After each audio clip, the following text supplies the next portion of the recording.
I'm exactly the same. Okay, we're good. We're just, if I waited till I knew anything, I wouldn't be doing anything at all. So it's just a kind of, you know, how do you do a website? I haven't got a clue. Let's plonk, plonk, plonk, plonk, and yeah, you know, best way, just throw in at the deep end and give it a go, and something will come out. Brilliant. Okay, so what I wanted to do was to start. So basically, I'm introducing today's conversation with Clarice is with Debra Simmons. And Debra Simmons is the founder of Dare2bu. And Debra, I understand that you are a life coach, public speaker, and you specialize in leadership development. I love the byline. I know you're based in Coverley? No, Clovelly. Clovelly, excuse me. In North Devon. Oh, North Devon. Okay, so North Devon. So yeah, I love the line that you have where you basically introduce yourself as Dare2bu, and what I love is we take you from relationship hell to relationship heaven. Oh my gosh, I love this woman. Relationship hell to relationship heaven in the fastest possible way. So I have been talking to people over the last few weeks about their struggle to success stories. Yes. And it doesn't have to be monetized. It's people go through so many challenges in life and they struggle through those challenges, and then they come at the other end successful, be it their health, be it they started a business, being that they just got away from a terrible situation. So I wanted to speak to you because I was fascinated by your story, but I'm also fascinated by what led to you starting Dare2bu. So Debra. Okay, so from a very, very young age, I didn't have great aspirations in my life. I wanted to get married and have children. That's what I wanted to do. And I was terribly, terribly insecure as a teenager, as many of us are. I didn't really know it at the time. That's more looking back. I could see that I was a little bit desperate to be liked and dreadfully insecure and a little bit anxious, you know, all the normal kinds of things that I didn't know it was normal then. I thought I was the odd one out and I was the only one who didn't feel they fitted in, and you know, so I didn't do great in relationships. And when you want to get married and have babies, you kind of, the relationship bit is kind of key. And so I was, not in a great space at all, not very mentally stable for all those sorts of reasons. And I ended up getting into an abusive relationship. And I got married and I had 3 children, and I was in that relationship. I was married for 20 years and I brought up my 3 children, but our home was not the happy, healthy one that I had aspired to as a teenager. It wasn't like that at all. It was very, very unhealthy. It was mostly emotionally abusive. But my 3 children grew up in that environment.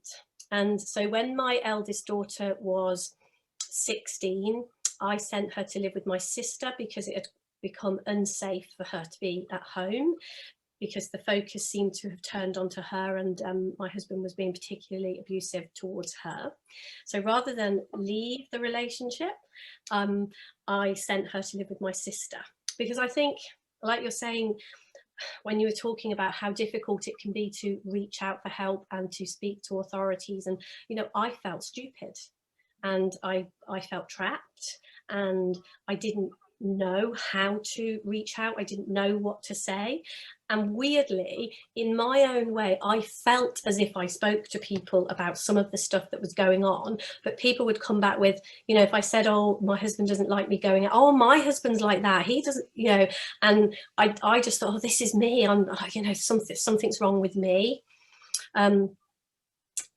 Yeah, so then my middle child, I've got 2 daughters and a son, so my middle child, when she was coming up to 16, 17, there's nearly 4 years between those 2.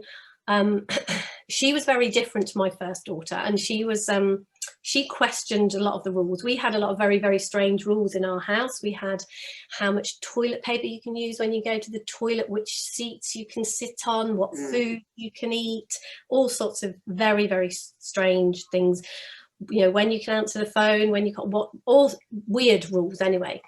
And as my middle daughter, as she got a little bit older, she just didn't like these rules. So she would deliberately break them, which would cause a lot of problems in the home, cause a lot of dangerous things to go on, if you like. And so, yeah, when she got to that stage, she wasn't the same as my eldest daughter, and she fought back a fair amount. And then she got very, very disillusioned, which she was very anxious to, and not doing very well at school, you know, from everything that had happened to her as a child. And she attempted suicide a couple of times. It was only an attempt. I don't think she was serious at all about committing suicide, but it was definitely, I don't know what to do. I don't know how to cope. Please help. And it was at that point that I did take her to the doctors. And it was when we were speaking to the doctor just, it was really, really weird, because the doctor actually, this is going back now about 12 years, Okay. but the doctor had no clue what we were asking. Obviously, we were sat there in this situation. It was the only way I could get out of the house to ask for help. And my daughter just burst into tears. And the doctor turned around and said, well, at your age, why don't you just leave home if you're not happy? And didn't kind of get what it was, you know, why we were there. But we ended up, it was a very strange story. My daughter ran out of the doctor's surgery because I guess she felt so unheard. You know, nobody didn't know what was going on. And she actually ran out of the doctor's surgery and literally bumped into a friend of mine. And I ran after her and came out, and this friend said, I have been watching you. You need to ring these people, and handed me a leaflet for Women's Aid, as it was then. And I didn't think I was ringing for me, but I knew my daughter was in trouble. So we went back to my friend's house, because it was too dangerous to go back home to take any. I would never have taken a leaflet like that home.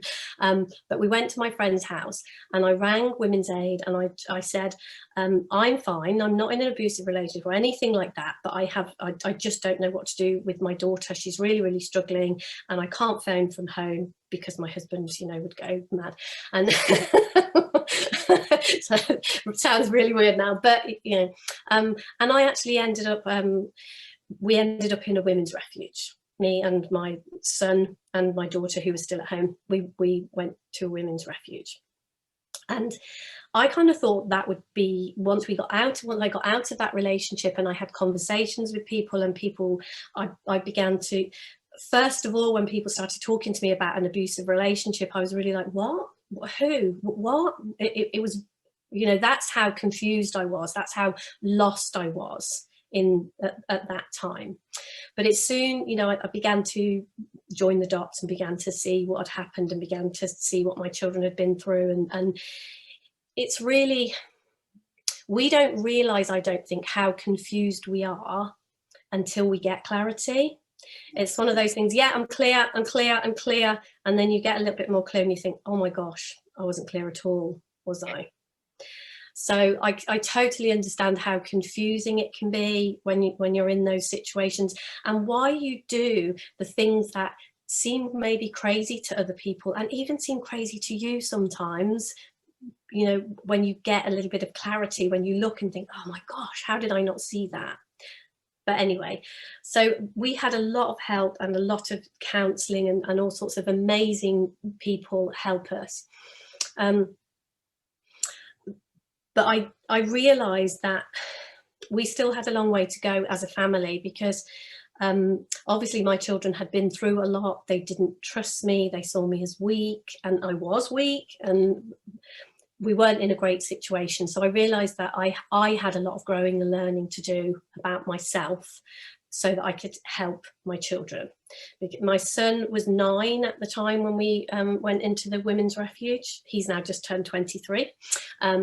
But so I don't know exactly, but you can work out that. But anyway, so, and he was he was under the watch of the local authority because he had got so many problems. And as I said, my daughter had tried to commit suicide, and my eldest daughter, there was a lot of problems between my sister and me and the family because of what I'd done.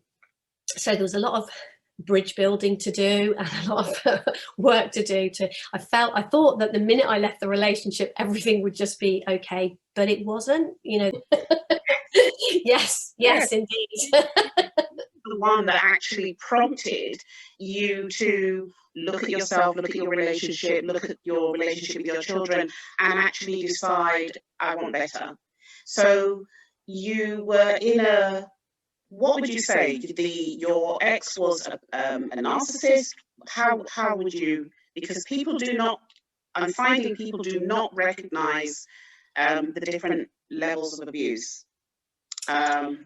Well, we don't, and like you say, it doesn't, I mean, I didn't go on, he wasn't abusive to me, he didn't punch me in the face on our first date, you know. In actual fact, he was the exact opposite. He held the car door open for me. He bought me flowers, he bought me chocolates. He was one of the nicest people I'd ever met in many ways. And a lot of people, one of the reasons that I stayed was because when he was nice, he was so nice. And other people would say to me, you're so lucky to be married to such a thoughtful, nice man. And he was nice to other people, you know, that he had impeccable manners. He couldn't do enough for you when he was in that, you know, when he was being like that. And it was incredibly confusing. And also he did hit me, but the violence was a minimum. It was definitely way more it was way more mental abuse, you know, way more that kind of thing. And he would do enough so that there was enough of a threat, but he didn't actually, he was much bigger than me. I'm not very, it's very difficult to tell on Zoom exactly, but you know, he was a good head and shoulders taller than me, and he was in the building trade, so he was a big man.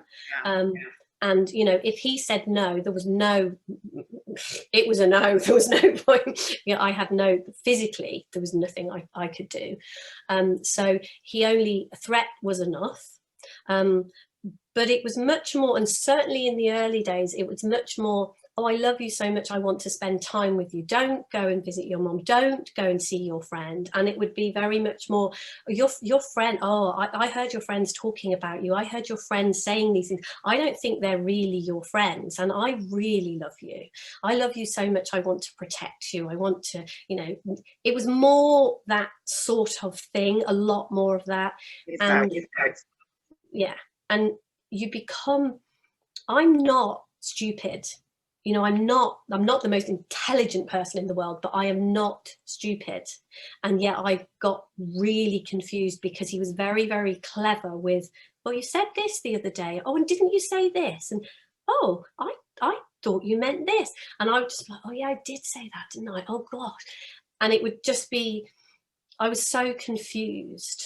That the whole point of that level of abuse is to keep you confused. I came across an understanding of the mind when I was trawling the internet for help because I was, you know, in trouble, which really brought me back to me, made me look back towards myself and uncover that there's a deeper truth about us as human beings. You know, we have a spiritual nature too, and I'm not talking religion and I did shy away from it at first because I was like, oh, that sounds a bit woo-woo and a little bit strange.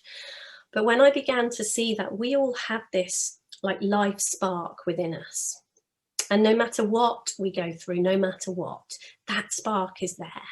And if we fan the flames of that spark instead of, you know, I've been through years and years and years of being told that I wasn't good enough, I was stupid, I wasn't pretty enough, I wasn't tall enough, I wasn't slim enough. And I think I told myself those things as much as anyone else.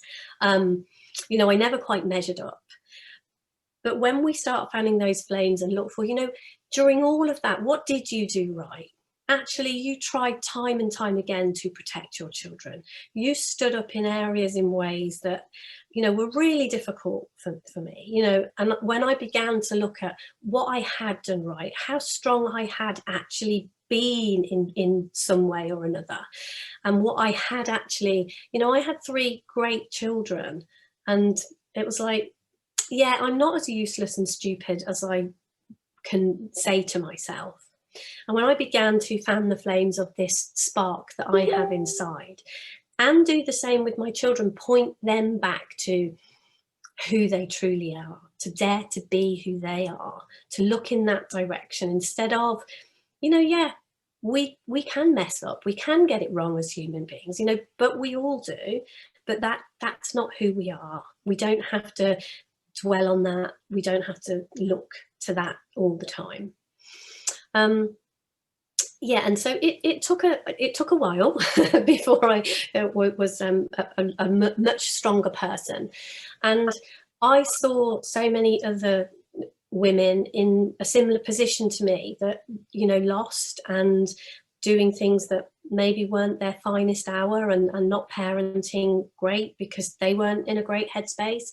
So I actually worked as a volunteer for Women's Aid for quite some time, and absolutely loved it. Loved pointing women back to themselves, and it was really great because by then I was much better. I was much stronger, and you know, they would walk into the room, some of these women, and they really reminded of me of a few years back, and they would just sort of say, well, you know, you don't understand, you can't, it's really hard. And then I would just share a little bit of my story and say, yeah, I do get it, but you can be me. This is what I have been where you are. You can be here. And I know that really helped people some of the times to sort of say, yeah, I do know what it's like to give your daughter away. I do know what it's like to, you know, some of them might have social services take their children, or all sorts of various things, and all sorts of things we'd been through. And I say, yeah, you know, I might not be exactly the same, but I do get it. I have done these things. I have been there. Yeah, so I loved that time. But then I decided it was time for me personally to move on, and I wanted to start my own business. And it had definitely been, relationships was where I'd had a lot of insights. I had seen how I had managed to get myself in that situation. And then I turned around the relationship. I have a great relationship with everybody in my family now, and me and my daughters are incredibly close. I'm really close with my son. I've got a gorgeous grandson, my middle daughter. He's 21 months old, and you know, we've got really great relationships. But there was a lot of learning around that as well. How do I build a relationship with my daughters who had lost all trust in me, had felt that I'd let them down? You know, there's been some tricky moments rebuilding those relationships, and so I've learned a lot about that. Let me ask you, Deborah, you married somebody, you said to me that you were given a false narrative of who you were growing up, didn't think much of it. And you married somebody, I'm assuming at a young age, early 20s or younger. Yeah, 19, yep. Deborah, 19. So you married quite young to somebody who was controlling. Was there hitting? Yes. Because what we have is a lot of women don't recognise abuse if there isn't physical. It starts off very controlling, very subtle, very coercive, and then it leads to a hell of a lot more. So the longer you stay, the more entrenched you become. But I must give credit to your second daughter. She was the feisty one. Yes, indeed. The one that actually prompted you to look at yourself, look at your relationship with your children, and actually decide, I want better. So you were in a, what would you say, you were talking about your experience is you did not recognize that you were being abused. you were doing it for you were going for help and more concerned about your children, which is understandable. You love your children, etc. But you did not recognize it in yourself because you actually adjusted your mindset to, this is what it is. So as long as I'm taking care of my children, you know, we'll get through this. But the fantastic thing is, you had a feisty little daughter. I'm not doing this. I am putting up with this nonsense. And it forced you. And I think some of our children, when they help us to see what's going on, are the most powerful friends that we could have, which is absolutely really amazing that you've come through so much. And now you and your children have a good, healthy, balanced relationship. Because the reality is, no matter how strong you think you are, somebody can come along and break you down. I see is that, like you said, different people react differently in different circumstances. And I heard that and filled in gaps and made up things, and I made up nobody ever told me I wasn't good enough. I made that up. It's the stories that we tell ourselves, isn't it? 100%. And this is why it's so important to know ourselves and to know that we have the capacity. You know, I did this to myself innocently, absolutely innocently. And this is, for me, none of this is about blaming anyone.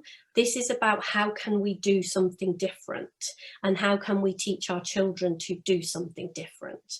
Because I know for a fact my mum, like you've just said, my mum absolutely did her best with me and my brothers and sister. I know that.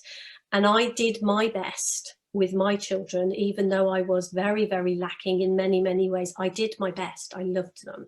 So this isn't about blaming anyone for anything. Nothing I do is about blame, because that's pointless. Even I have completely made my peace with my ex-husband.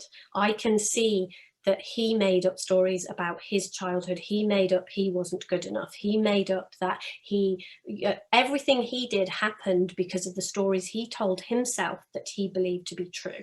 So he was as much a victim of a misunderstanding of who he is that I was about who I am. And when we put that right, everybody wins. About was domestic abuse did not see the children as suffering. Perpetrators as well do not see the children as suffering. I didn't hit them, they didn't see anything, they didn't know anything, and you just, hello, yes. Children are like sponges, they absorb everything. If mum's on tender hooks, children absorb that. If dad has a certain look on his face, children absorb that and they begin to understand what those things mean. And sadly, I'm working with and have worked with quite a lot of children who grew up in extremely violent families, and they in turn, because they haven't got the help that they needed, they in turn have developed serious mental health issues, serious. You fortunately went out and got the help for your children, and then realized, I need help too, because my children are looking to me. How was that for you? Because I know quite a few people shy away from social services.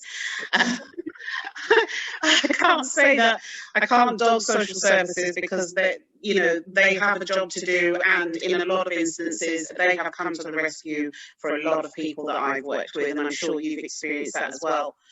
But there is also that fine line where a lot of people do not go to social services for fear that their children are going to be taken away.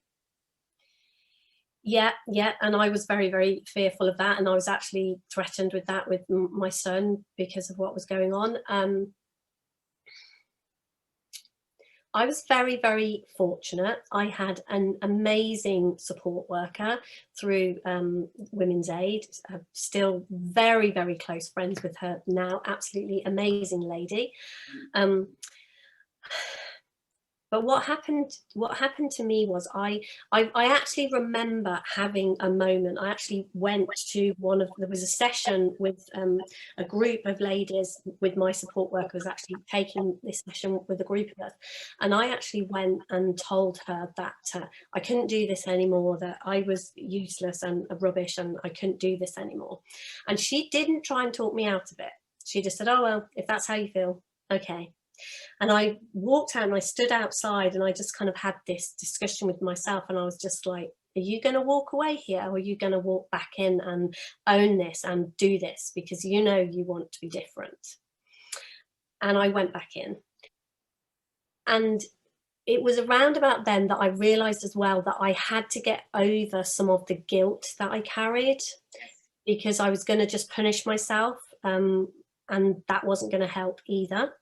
So one of the reasons that I call what I do Dare to Be You is because, and we do something called the Warrior's Journey, is because I think it takes courage. It takes courage to kind of say, yeah, I screwed up here. I screwed up big time. Can you help me? And, you know, you have to face some of your own shit, you know, if you like. It's kind of like you have to face it. But what I found when I faced it was, what was the other side of it was just love and connection and help.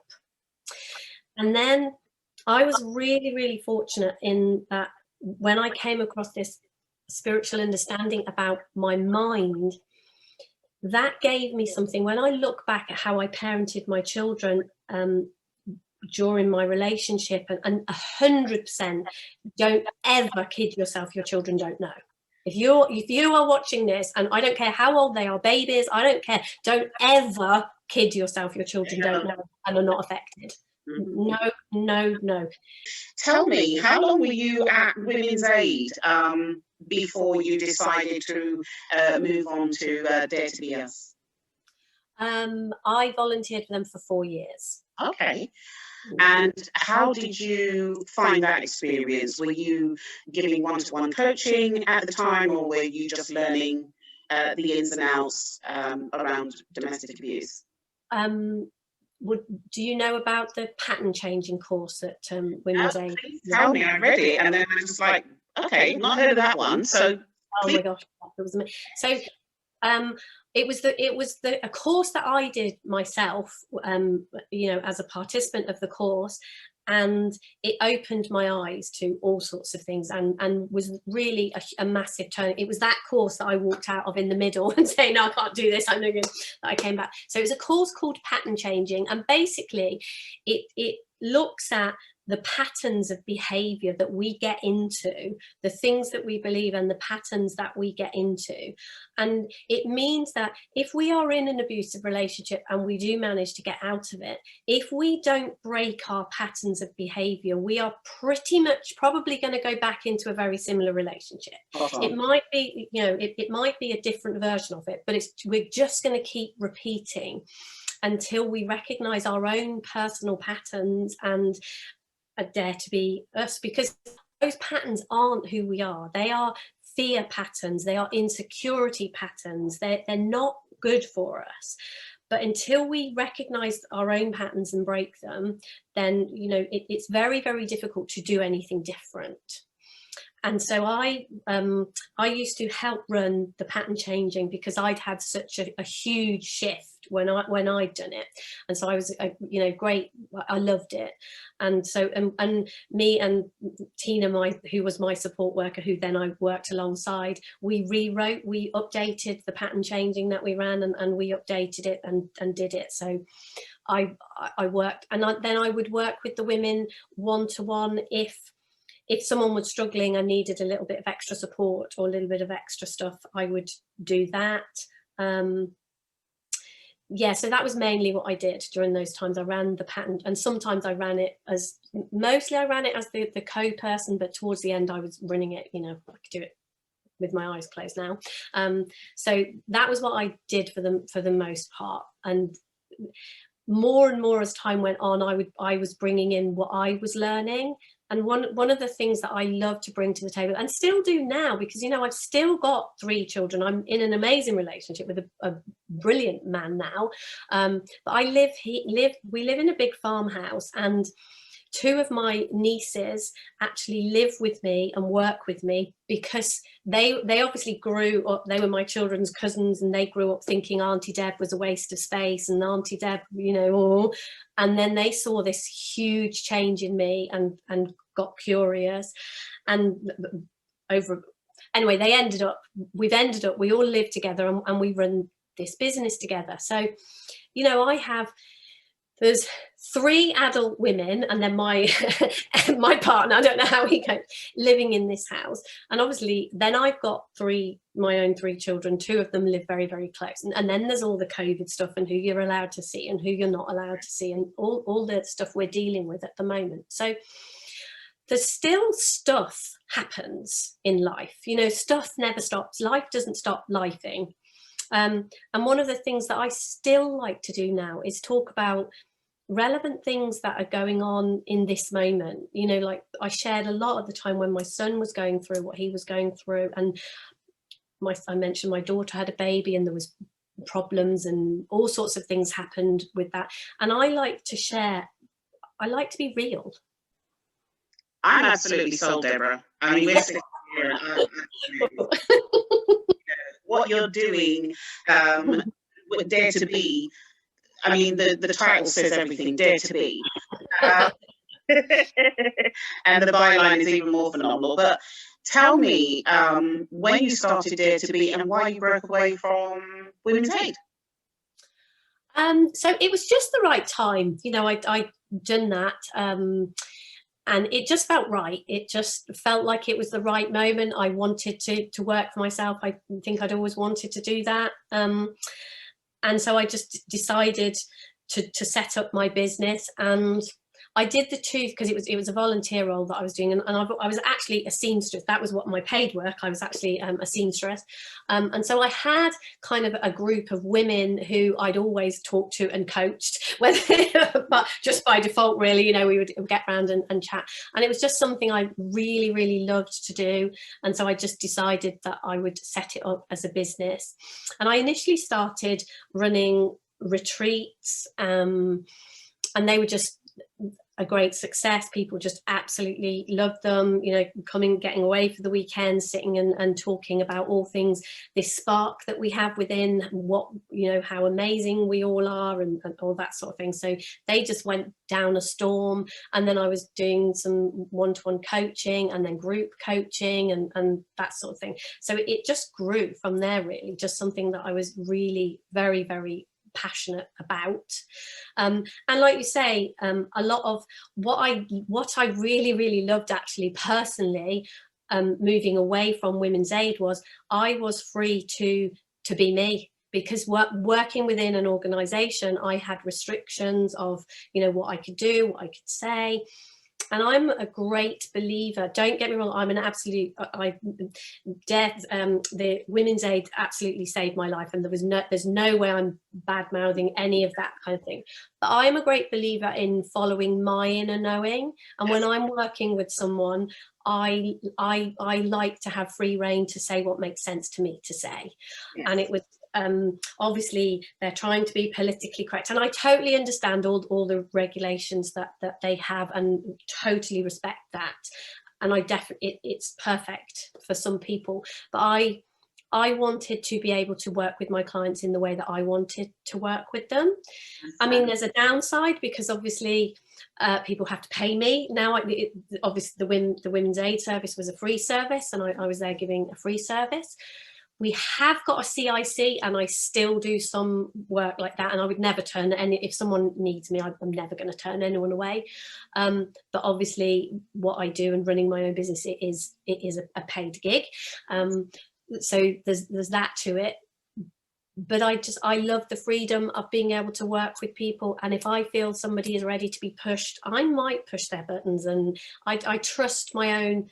I dare to be me. I trust my gut instinct. I trust my inner knowing when I'm working with people. So I can't think of anything more rewarding for you It's amazing. I absolutely love it. I love, I honestly, I have gone from living my life feeling like I'm walking on eggshells and scared of everything to just like, you know, I look in my diary, I go, oh yeah, you know, I've got this lovely talk to do today. I had a great event this morning. I work with some amazing people. I've got 2 clients now. After this, I've got 2 back-to-back clients, and both of them, I'm really excited to work with them and speak to them. So I just feel totally, totally blessed, and like my life is just the best life anyone could ever have.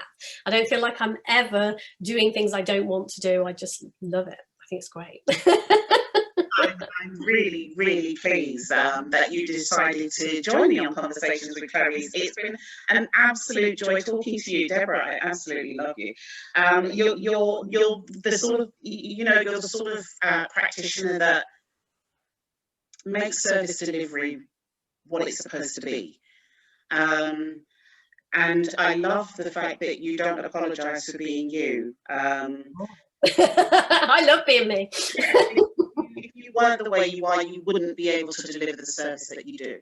So Dare2bu has been going for, I'm sorry, how long now?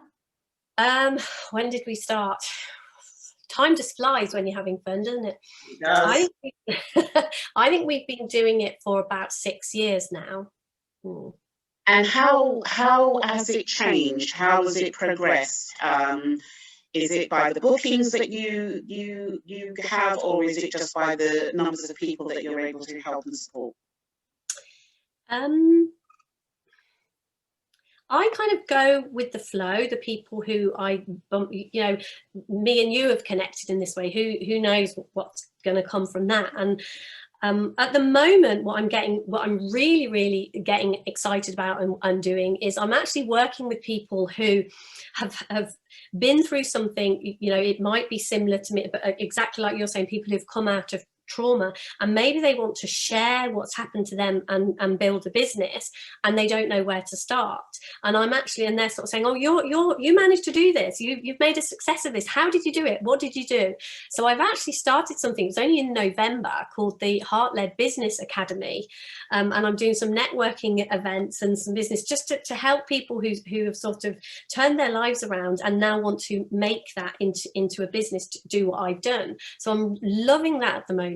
And then the flip side of that is I'm working, it's actually the lady who was my support worker, she's doing some work with a charity organisation, and they've got me coming in and delivering some of the sessions for them, you know, to talk about how I've turned my stuff around and what I know. So I'm working with them on the one hand, and then we're actually going into some local schools. We've been into Exeter College, and we can't physically go in now, so we're delivering something. I think next week we've got we're delivering some things to the children. Well, they're sort of 16 to 18-year-olds. We're delivering some stuff with them, and that came up through a connection. I can't even remember how I made that connection, but then they came back to me and said, oh, it would be great, you know, with what you do, can you come and speak to the kids in college? And I have one-to-one clients, because I'm not quiet. I'm on Facebook. I'm all over the place. I'm always doing something. I'm like Tigger. People say I'm bouncy. I talk, I share, and people, if they hear what I'm saying and like what I'm saying, message me, get in touch, comment, whatever. So it's just very much led. I'm happy to do whatever comes next, really, and if it feels good, I like the idea of it, and it's going to work for me, then I'll do it. Deborah, I want to thank you for taking the time to talk to me today. Thank you. It's a delight and a pleasure. It's been lovely. I've really enjoyed it. Absolutely, and same to you.